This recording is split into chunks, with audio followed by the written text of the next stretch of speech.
अम्बाला हरियाणा से रेहान ने पूछा है।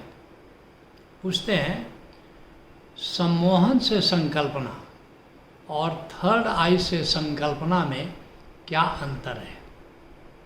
दोनों में कौन सा तरीका ज़्यादा प्रभावशाली है? सम्मोहन से संकल्पना क्या है? तुमने सम्मोहन प्रज्ञा किया होगा या करने जा रहे होगे।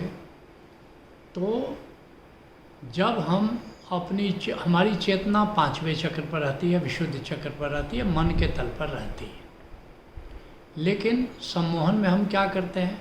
हम नीचे उतरते हैं, अपने हृदय चक्र पर जाते हैं, अनाहत चक्र पर जाते हैं और अपने सब कॉन्शियस में, अपने अवचेतन में जाते हैं।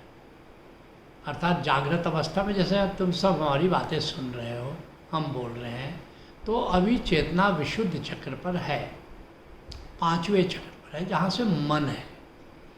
लेकिन अगर सम्मोहन में जाना होगा तो हमको सब कॉन्शियस में नीचे उतरना होगा, अवचेतन में नीचे उतरना होगा, जिसको हम हृदय भी कहते हैं, जहाँ फीलिंग है और जहाँ उतर के तुम संकल्पना करते हो, विजुअलाइजेशन करते हो। तो ऐसे 7 तल हैं चेतना के। पहले तल पर जैसे शरीर है, मूलाधार चक्र है।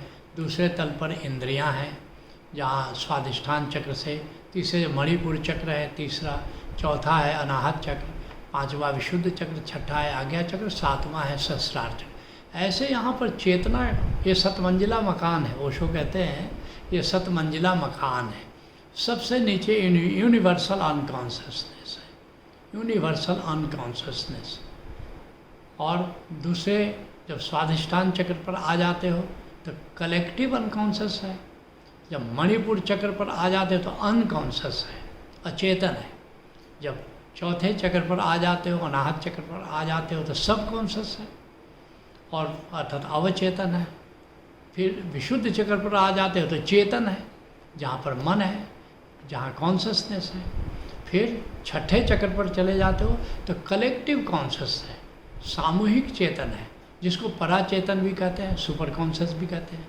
और जब 7वें चक्र पर चेतना पहुंचती है तब उसकी यूनिवर्सल कॉन्शियसनेस है, वो परमात्मा का जहाँ पर जोड़ है, ऐसा कह सकते हो, यूनिवर्सल कॉन्शियसनेस। तो ये जो तुम्हारा जो सवाल है कि सम्मोहन से संकल्पना, ये कहाँ जा कर के होगा? ये चौथे चक्र पर जा कर के होगा और वहाँ पर सब कॉन्शियस के तल पर तुम उतरते हो और हमारा सब कॉन्शियस वो समझ लो कि हमारे कॉन्शियस से ज़्यादा पावरफुल है, 9 टाइम्स ज़्यादा पावरफुल है। इसलिए जो भी तुम कल्पना करते हो अपने मन के तल पर करते हो, तो उसमें जितना अर्थात शक्ति होगी, जैसे विचार की भी शक्ति होती है। मार्क्स ने देखो एक विचार दिया और पूरी दुनिया को प्रभावित कर दिया। फ्रायड ने एक विचार दिया, पूरी दुनिया को प्रभावित कर दिया। लेकिन यही अगर सब कॉन्शियस के तल पर जा कर के करते हो तो निश्चित रूप से तुम्हारे लिए अपने मन के तल पर तुम सिगरेट पीना छोड़ना चाहते हो और फिसल जाते हो और फिर पीना शुरू कर देते हो, क्योंकि तुम्हारे विचार की इतनी शक्ति नहीं है कि तुमको प्रभावित करे।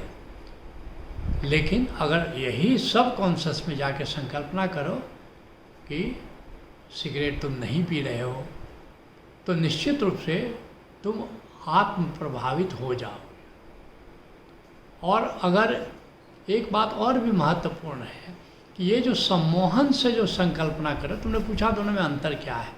जो सम्मोहन अर्थात सब कॉन्शियस में जा कर के संकल्पना करते हो, भय से मुक्त होने के लिए, रोग से मुक्त होने के लिए ये करते हो, या अपनी कोई इच्छा पूरी करने के लिए कि हमारे यहाँ कार मिल जाए, हम IAS में सफल हो जाएं, ये करते हो, तो वो तुमको प्रभावित करता है। सम्मोहन से जो भी संकल्पना तुम करते हो दूसरे को प्रभावित नहीं करता है, लेकिन स्वयं को प्रभावित करता है। और असली बात तो स्वयं को ही प्रभावित करना है। जितने देखते हैं संत कहते हैं सुमिरन कर ले मेरे मना, अगर मन राजी हो गया, अगर हमारी चेतना प्रभावित हो गई तब तो काम बन ही गया। अधिकतर क्या होता है कि जो हम करना चाहते हैं वास्तव में हमारा मन ही सबसे बड़ा शत्रु हो जाता है, मन ही सबसे बड़ा मित्र हो जाता है। अगर तुम सब कॉन्शस तल पर जा करके कोई भी संकल्पना करते हो तो निश्चित रूप से तुम्हारी अपनी गति उस दिशा में होनी शुरू हो जाती है। तो एक खास बात जानने की है कि सम्मोहन में जा करके वो डुबकी लगा कर जो भी तुम संकल्पना करते हो वो केवल तुमको प्रभावित करता है, वो दूसरे को प्रभावित नहीं करता। लेकिन जब छठे चक्र पर जाते हो जहाँ कलेक्टिव कॉन्शसनेस है, समष्टिगत चेतन या पराचेतन, सुपर कॉन्शसनेस है, तो वहाँ से समस्त जो एक तरह से कह लो कि जो कलेक्टिव कॉन्शसनेस है, सब आपस में जुड़ी हुई जो चेतनाएं हैं, तो वे सब प्रभावित होना शुरू हो जाती हैं। और वहाँ पर क्या है, जो परम नियम है, जो प्रकृति है, जो माया जिसको कह सकते हो, कि जो सारा ये खेल से प्रकृति कह सकते हो, ये सारा एग्जिस्टेंशियल जो एक तरह से सारा जो ये रीत है, ये सब प्रभावित होना शुरू हो जाते हैं। तो इसीलिए जब वहाँ पर जा कर के अगर संकल्पना करते हो, अपने आज्ञा चक्र पर जा कर के जो संकल्पना करते हो, पूरी प्रकृति को, पूरी दुनिया को वो प्रभावित कर सकता है। तो निश्चित रूप से जो छठे चक्र पर जा कर के जो संकल्पना कर रहे हो तो वो बहुत ज़्यादा पावरफुल है, जो कि सम्मोहन में जा कर के तुम संकल्पना करते हो। और इसीलिए लेकिन वहाँ पर जाओगे कैसे, छठे चक्र पर तुम जाओगे कैसे, तो इसके लिए ध्यान जब करते हो तो ध्यान में वहाँ जब पहुँच जाते हो, साक्षी की स्थिति में तुम छठे चक्र में रहते हो, सुमिरन की स्थिति में तुम छठे चक्र पर रहते हो, सविकल्प समाधि जब करते हो तो छठे चक्र पर रहते हो। और जब छठे चक्र पे पहुँच के संकल्पना करते हो तो इस स्थिति में तुम अन्य मनुष्य हैं, जीव जंतु हैं, देवी देवता हैं, और वो सबको तुम प्रभावित कर सकते हो वहाँ से जाकर। इस पर महर्षि पतंजलि ने अपने जो योग दर्शन उनकी किताब है, विभूति पाद, एक पूरा का पूरा चैप्टर इस पर आधारित है कि कैसे तुम छठे चक्र पर जा कर के संकल्पना कर सकते हो। और इसी का प्रयोग महर्षि अरविंद ने किया कि उनका जन्म 15 अगस्त था। उन्होंने किया कि 15 अगस्त को ही भारत आज़ाद हो और 15 अगस्त को ही मैं शरीर छोड़ूं।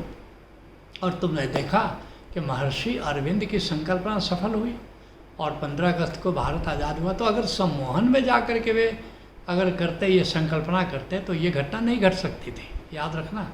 और निश्चित रूप से अपने छठे चक्र पर जा कर के, कलेक्टिव कॉन्शसनेस के तल पर जा कर के, जिसको तुम थर्ड आई कह रहे हो, जिसको दशम द्वार भी संतवाणी में कहा गया है, तो वहाँ पर जा कर के जो संकल्पना की जाती है तो उसका बड़ा व्यापक प्रभाव पड़ता है। पूरी मनुष्यता उससे प्रभावित जो हो जाती है, पूरे जीव जंतु उससे प्रभावित हो जाते हैं।